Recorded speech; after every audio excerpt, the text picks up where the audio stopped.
Imagine walking into a store with two smartphones in front of you. One costs $300. The other costs $1,200. Both can make calls. Both can send messages. Both can browse the internet. Yet, millions of people willingly choose the more expensive option. Not because they have to, because they want to. Now here's the fascinating part. Most companies spend their lives trying to become cheaper than their competitors. Apple does the exact opposite. While competitors slash prices, offer discounts, and compete for bargains, Apple raises prices and somehow sells even more. In fact, Apple has become one of the most valuable companies in history without ever trying to be the cheapest. So how does Apple convince customers to pay 4 times more for products that often have similar features? Is it superior technology, brilliant marketing, brand loyalty, or is there a deeper business strategy hiding beneath the surface? Welcome to Inside Business Strategy. Today, we're going inside Apple's playbook to uncover the real reason Apple never competes on price and why it keeps winning. And by the end of this video, you'll understand a business principle so powerful that it can transform how you sell products, market services, and position your business. Because Apple's biggest secret isn't about technology, it's about psychology. And most businesses completely miss it. Most entrepreneurs believe something dangerous. They believe that lower prices attract more customers. On the surface, that sounds logical. If something costs less, more people should buy it, right? Not always, because customers rarely buy based on price alone. They buy based on perceived value. And Apple understands this better than almost any company in the world.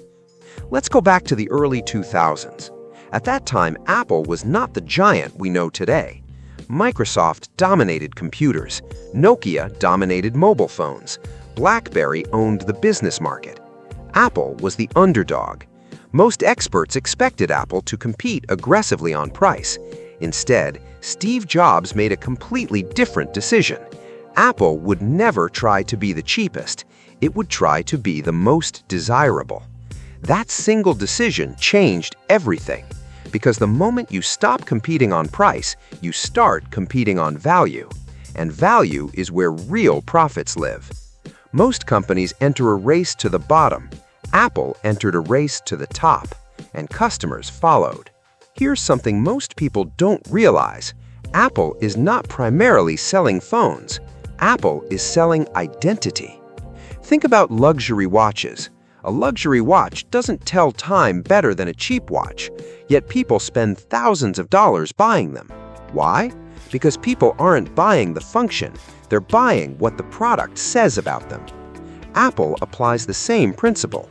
Owning an iPhone signals certain things: innovation, quality, modernity, professionalism, status. Whether those perceptions are entirely true doesn't matter. What matters is that millions of consumers believe them, and perception drives purchasing decisions. This is why Apple stores look more like luxury boutiques than electronics stores. Every detail is carefully designed to reinforce premium positioning.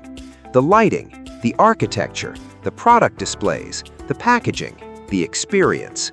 Everything communicates one message: this is premium. And premium products don't compete on price. They compete on desire. Now let's examine what happens when a company decides to be premium. Most businesses fear higher prices. Apple embraces them. Why? Because higher prices create 3 powerful advantages.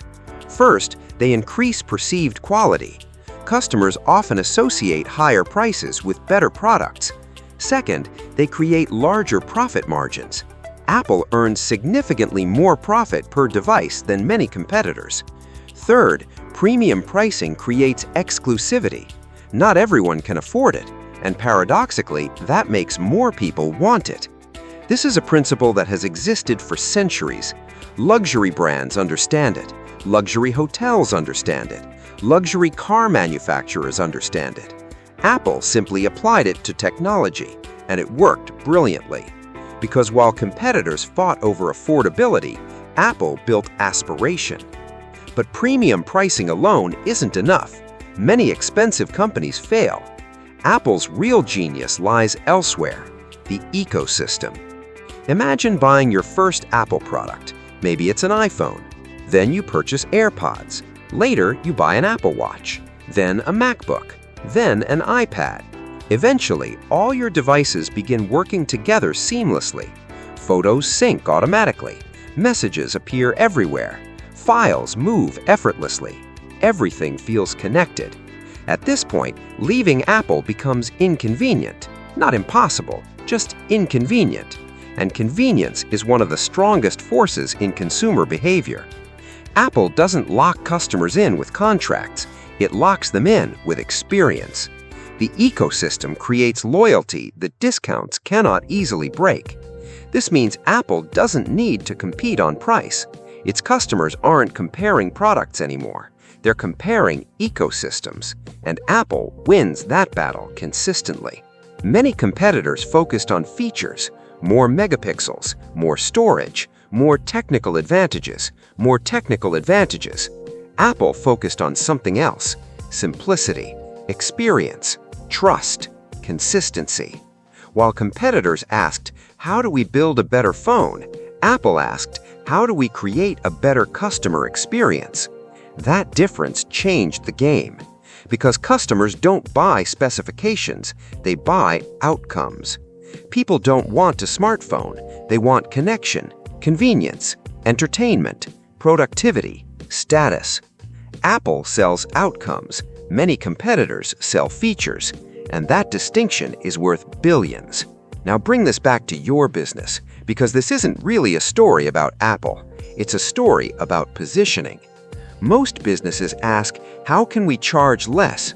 A better question is, how can we create more value? If your only advantage is being cheaper, someone will eventually undercut you. There is always a cheaper competitor. But when customers see unique value, the conversation changes. The goal is not to become the cheapest option. The goal is to become the preferred option. That's exactly what Apple did. It built a brand people trust, products people desire, an ecosystem people depend on, and experiences people remember.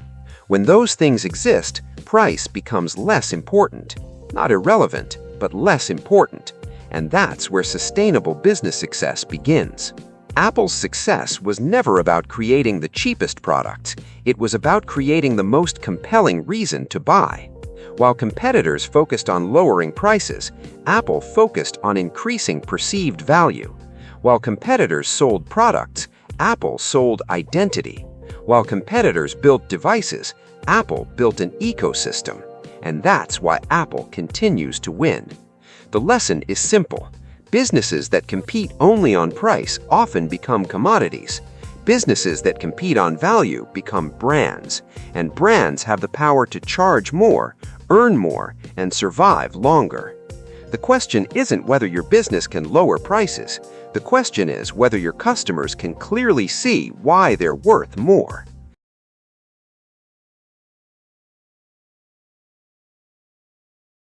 If you enjoyed this breakdown and want to learn the hidden strategies behind the world's most successful companies, subscribe to Inside Business Strategy.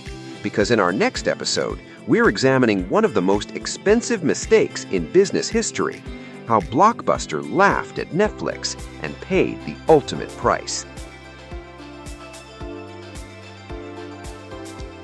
Subscribe for more videos like this.